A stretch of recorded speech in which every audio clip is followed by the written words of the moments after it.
Assalamu alaikum, students of class 6. Welcome to the online class English. Today's task is grammar. In the previous class, I have given you some home tasks from grammar, that is auxiliary verb, the different position of auxiliary verb, that is am, is, are, was, were, have, has, had, do, does, did, and shall, will. Most of you solved the paper and showed me in the WhatsApp, but the rest are not. So today I am solving the paper and you have to tally with the answer. Okay, so follow the board and write down the answer.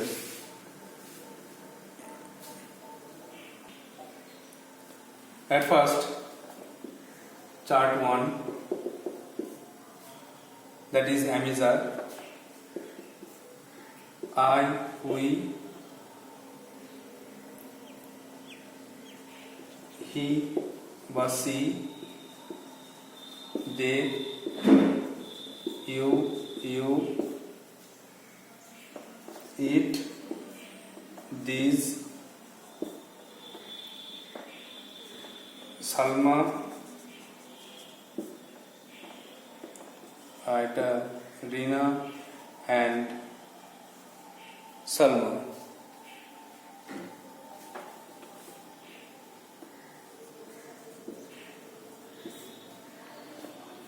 At first am, is, are chart 1 ছিল am, is, are. am, is, are মধ্যে প্রথমে আর পরে am সিঙ্গুলারে, এর পরে বা C পরে is, এর পরে আর, এটা এক্সেপশন ছিল, ইট ইজ, সালমা ইজ। একইভাবে এর পরে আর, আর সব এর পরে আর, এগুলো সবই আর, যেহেতু পুরান নম্বর। নেক্সট দেখো চার্ট 2।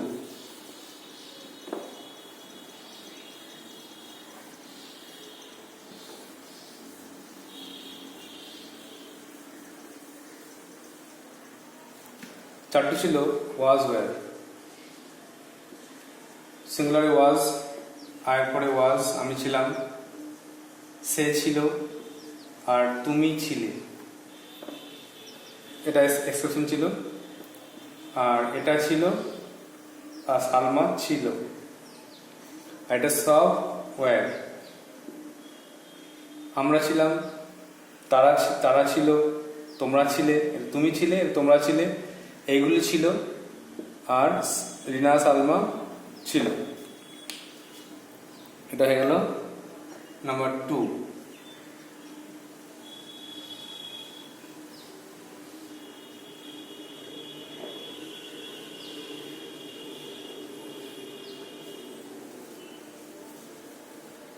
নাম্বার 2 লিখে নেবে। নাম্বার 2 ছিল ওয়াজ, ওয়্যার। এবার নাম্বার 3 হবে হ্যাভ আর হ্যাজ। এটা খুব ইম্পর্টেন্ট, হ্যাভ হ্যাজটা। আই হ্যাভ আমার আছে, এটা এক্সেপশন, সিঙ্গুলারে কিন্তু হ্যাজ হয়। হি বা সি হ্যাজ তার আছে, আর ইউ হ্যাভ তোমার আছে, এই দুটো এখানে এক্সেপশন, ব্যতিক্রম। আর বাকি সব জায়গায় ইট হ্যাজ মানে ইহার আছে, সালমা হ্যাজ সালমার আছে, আর এখানে বাকি সব জায়গায় হ্যাভ, বাকি সব জায়গায় হ্যাভ বসবে। মানেটা কি হবে? আমাদের আছে, তাহাদের আছে, তোমাদের আছে, এইগুলির আছে, রিনা ও সালমার আছে।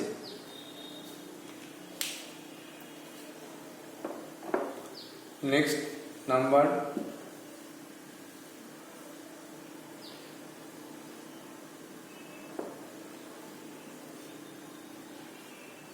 4। নাম্বার 4 ছিল পাস্ট টেন্সে হ্যাড। আমার ছিল আই হ্যাড, এখানে তো একটি এক্সেপশন নেই, সব প্লেন। আমার ছিল আই হ্যাড, তার ছিল, মানাটা তার ছিল হি হ্যাড, সে ছিল হি ওয়াজ, তার ছিল হি হ্যাড হয়ে যাবে। তোমার ছিল ইউ হ্যাড, ইহার ছিল ইট হ্যাড, আর সালমার ছিল সালমা হ্যাড। আর বাকি সব জায়গায় কিন্তু এখানে সব পুরান সব জায়গায় হ্যাড। আমাদের ছিল, তাদের ছিল, তোমাদের ছিল, এইগুলির ছিল, রিনা সালমার ছিল।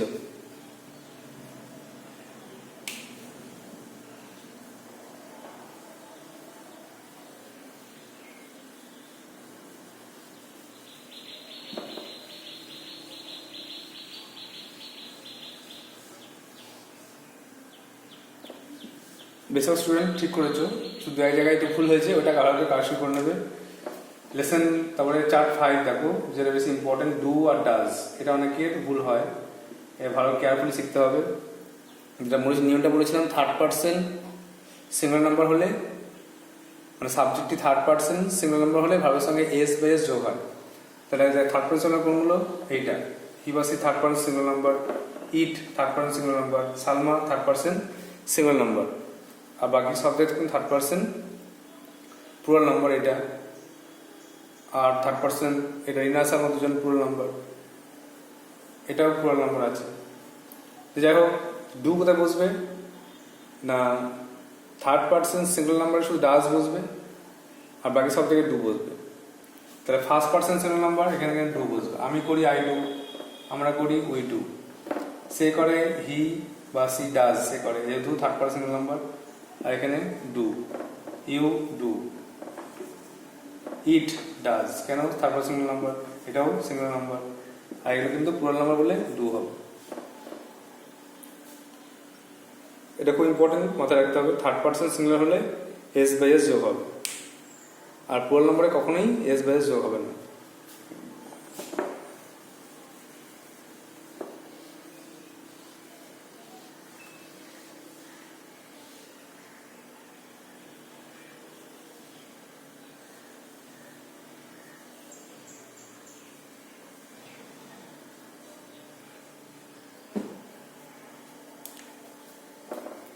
নেক্সট মানে চার্ট 6 হবে ডিড। তো আই ডিড আমি করেছিলাম, তো যেহেতু একটাই সব জায়গায় একই বসবে। আর উই ডিড আমরা করেছিলাম, সব একই বসবে, এটা কোনো চেঞ্জ হবে না। যদি একটা করে আছে, শুধু মানেটা বুঝতে হবে। কোনো কাজ করা হয়েছিল পাস্ট টেন্সে, পাস্ট টেন্স অফ ডিড বসবে।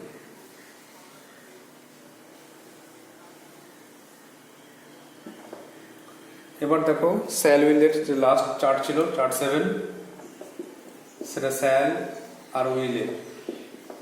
স্যাল উইল যেটা, সো এটা ফিউচার টেন্সে বসে স্যাল উইল। তো আই বলেছিলাম আই আর উই, আই আর উই করে, আই এবং উই করে স্যাল বলেছিলাম, আই স্যাল উই স্যাল, মানে আমি হব আমরা হব। বাকি সব জায়গায় কিন্তু উইল, হি বা she will, you will, it will, Salma will, they will তারা হবে, ইউ উইল তুমি তোমরা হবে, দিস উইল এগুলি হবে, রিনা সালমা উইল রিনা সালমা হবে।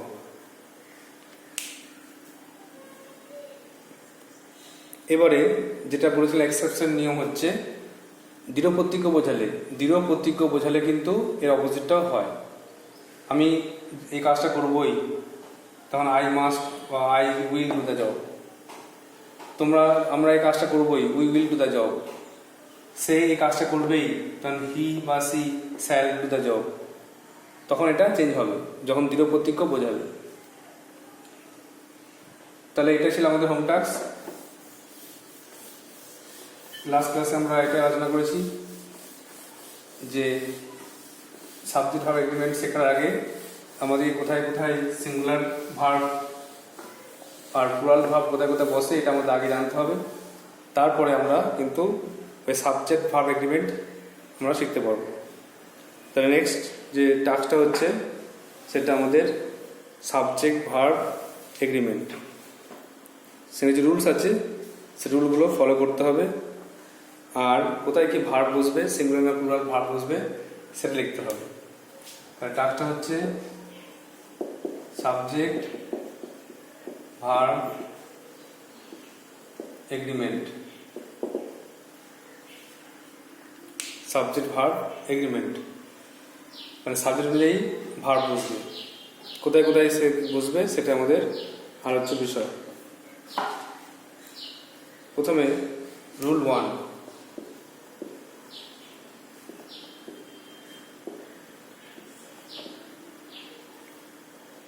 রুল 1,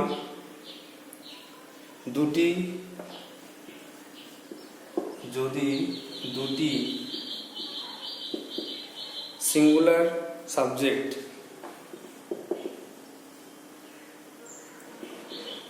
সিঙ্গুলার সাবজেক্ট একসঙ্গে একই ব্যক্তি বা বস্তুকে বোঝায় তাকে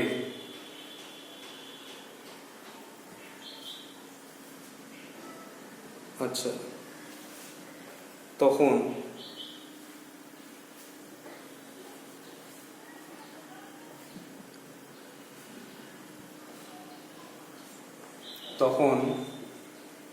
ভার্ব এর সিঙ্গুলার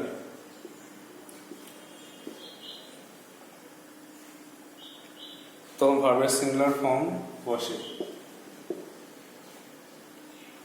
তাহলে যদি দুটি সিঙ্গুলার সাবজেক্ট একসঙ্গে একই ব্যক্তি বা বস্তুকে বোঝায় তখন ভার্বের সিঙ্গুলার ফর্ম বসে।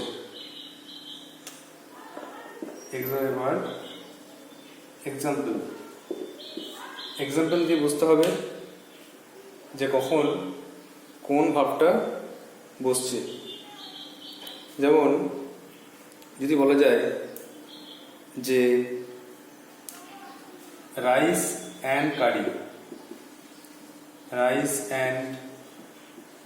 কারি dash his favourite food. Rice and curry মানে ভাত তরকারি তার প্রিয় খাবার। তাহলে এখানে ভাবটা কি বুঝবে, সিঙ্গুলার না প্লুরাল? আমরা ধরছি অ্যামিজারের ক্ষেত্রে সিঙ্গুলার বসবে না প্লুরাল ফর্ম বসবে, মানে ইজ বসবে না দুটো থাকার জন্য আর বসবে, এটা আমাদের কোশ্চেন। আরটা লিখবো bread and butter dash a delicious food. রুটি আর মাখন একটা ভালো খাবার। তাহলে এখানে কি বসবে, এটাই আমাদের আলোচ্য বিষয়। তাহলে বললাম দুটো সিঙ্গুলার সাবজেক্ট যদি একই বস্তু বা ব্যক্তিকে বোঝায় তখন কিন্তু যে সিঙ্গুলার ফর্ম হবে ভার্বে। তাহলে রাইস অ্যান্ড কারি এটা হচ্ছে ভাত তরকারি, এটা কিন্তু একই বস্তু বোঝাচ্ছে যেটা খাবার ভাত, সেই জন্য কিন্তু এখানে ইজ হবে।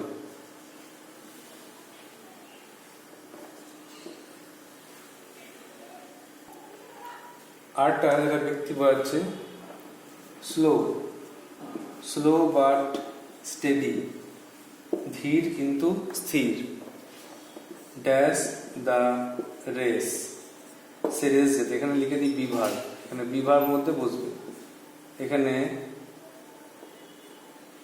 ভাবটা হচ্ছে উইনের মধ্যে উইনের যে কোনো ফর্ম হতে পারে, উইনস, ওন, যে সমস্ত ফর্মগুলো হয় তার মধ্যে একটা বসবে। Slow but steady dash the race, ধীর কিন্তু স্থির হলে যে কোনো প্রতিযোগিতা যে কোনো দৌড় যেতে যায়। আর ধীর স্থির কিন্তু একটা জিনিসে বোঝাচ্ছে, ধীর স্থির একটা বস্তু বোঝাচ্ছে, একটা জিনিসে বোঝাচ্ছে যে ধীর হবে সে স্থির হবে এবং তাহলে রেস দিয়ে যাবে। তাহলে কিন্তু এটা কিন্তু সিঙ্গুলার হবে, আর সিঙ্গুলার হলে থার্ড সিঙ্গুলার হলে ভাবের সঙ্গে এস হয়, উইন্স। আরটা আছে যেটা একই ব্যক্তি বোঝাবে, যেমন দ্য হেডমাস্টার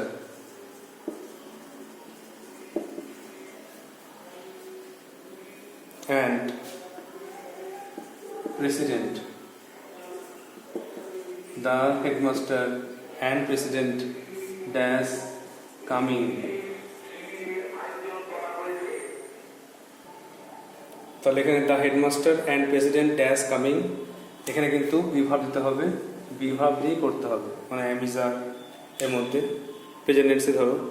তাহলে এখানে ধরো দ্য হেডমাস্টার অ্যান্ড প্রেসিডেন্ট, এখানে যিনি হেডমাস্টার তিনি স্কুলের সভাপতি প্রেসিডেন্ট, এই জন্য তিনি আসছেন, অর্থাৎ এটা কিন্তু একই ব্যক্তিকে বোঝাচ্ছে। একসঙ্গে দুটো নাউন কিন্তু হেডমাস্টার আর প্রেসিডেন্ট একসঙ্গে একই ব্যক্তিকে বোঝাচ্ছে, এই জন্য কিন্তু ইজ হবে। Is coming. এখানে আরেকটা ব্যতিক্রম নিয়ম আছে, ওটা ব্যতিক্রম নিয়মটা বলি।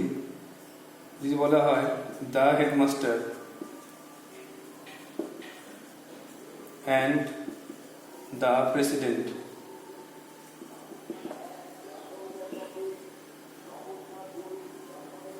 the headmaster and the president dash coming, এটাও প্যাকেটের বিভাগ। এখানে বলা হচ্ছে দ্য হেডমাস্টার প্রধান শিক্ষক মহাশয় অ্যান্ড দ্য প্রেসিডেন্ট এবং সভাপতি মহাশয় ড্যাশ আসছেন, তারা আসছেন। এখানে একটা জিনিস মনে রাখতে হবে যে দুটো ব্যক্তি যখন বোঝাবে তখন দুবার আর্টিকেল বসবে। এখানে দেখো একবার আর্টিকেল বসেছে মানে একটা ব্যক্তি, আর এখানে দুবার আর্টিকেল বসেছে মানে দুটি ব্যক্তি। তো শর্টে স্টামাক দিয়ে লিখে রাখতে হবে যে দুবার আর্টিকেল বসলে দুটি ব্যক্তি বোঝাবে।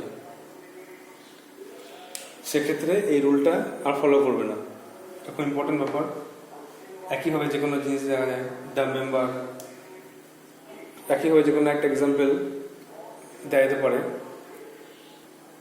এখানে বলা যায় যে the principal and the director, এভাবে ইজ কামিং না আর কামিং এভাবে বলা যায়।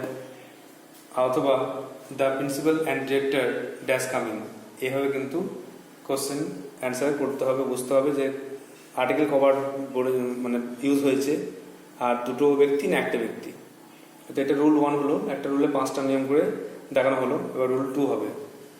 তো হোম টাস্ক থাকলো দুটো, একটা হচ্ছে এটা bread butter dash is favourite delicious food, আর এই number 4 the headmaster and president, এটা নয় 5 দেওয়া হলো the headmaster and the president dash coming. Now rule 2।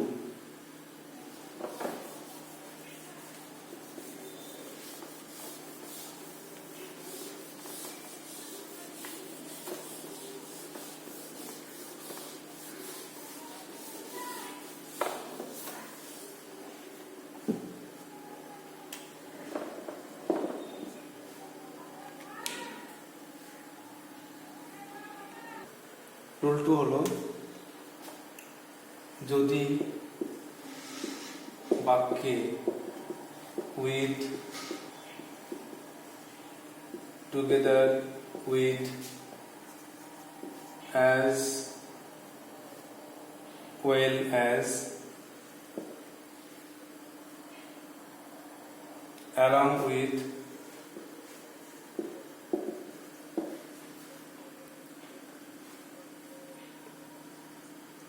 অথবা in addition to, accompanied by,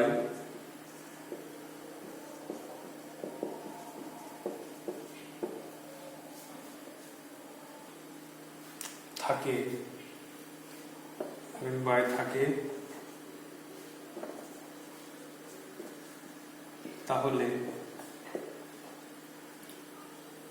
তাহলে প্রথম সাবজেক্ট বা কর্তা লেখা দরকার নেই, প্রথম সাবজেক্টের নাম্বার মানে সিঙ্গুলার প্লুরাল নাম্বার অনুযায়ী ভার্ব বসে। মানে ভার্বটা সিঙ্গুলার না প্লুরাল হবে, তারপর নির্ভর করবে এই সাবজেক্টটা কোন ফর্মে আছে, সিঙ্গুলার না প্লুরাল। আর বাকি যদি দুটো নাউন বা দুটো প্রোনাউন যদি এরকম with, together with, as well as, along with, in addition to, accommodate by, এ সমস্ত দ্বারা যুক্ত থাকে তবে কিন্তু এই নিয়মটা প্রযোজ্য হবে। সেক্ষেত্রে প্রথম সাবজেক্ট অনুযায়ী ভার্বটা বসবে।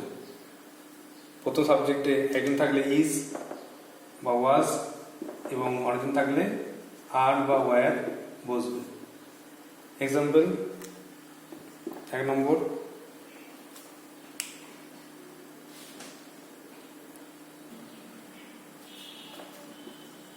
Ram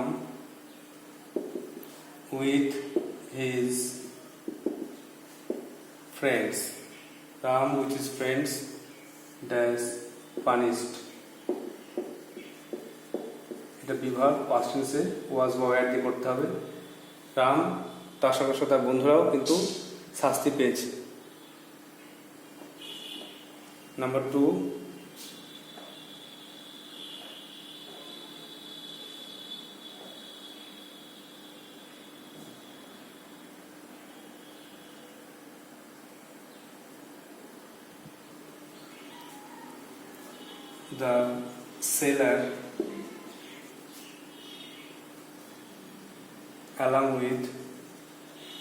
the sailor along with the crews dash drowned. এটা পাস্ট টেন্সে হবে। সেলার তার সঙ্গে তার বন্ধুরা, তার অন্য নাবিকরা, তারা কিন্তু ডুবে গেছিল।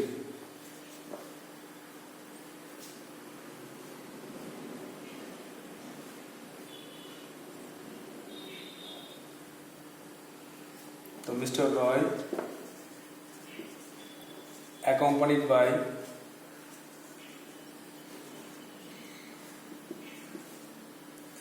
by his children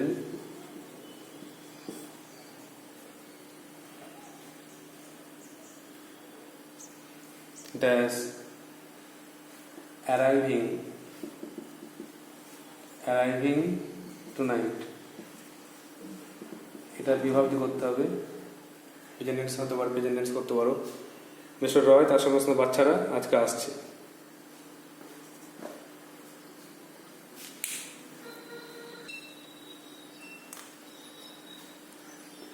নম্বর 4 নম্বর দেখো, দে as well as their parents, they as well as their father brother, they as well as their father dash arrived. এটা হ্যাভ ভাগ করো। তারা তার সঙ্গে সঙ্গে তাদের বাবারা এসেছে।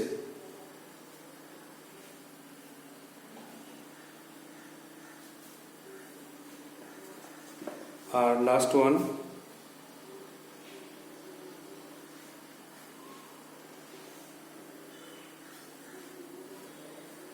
Rita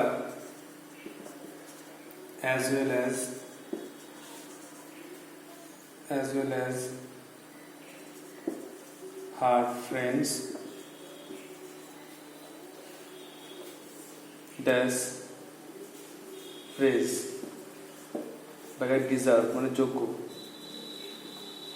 DESERVE ডিজার্ভ যোগ্য।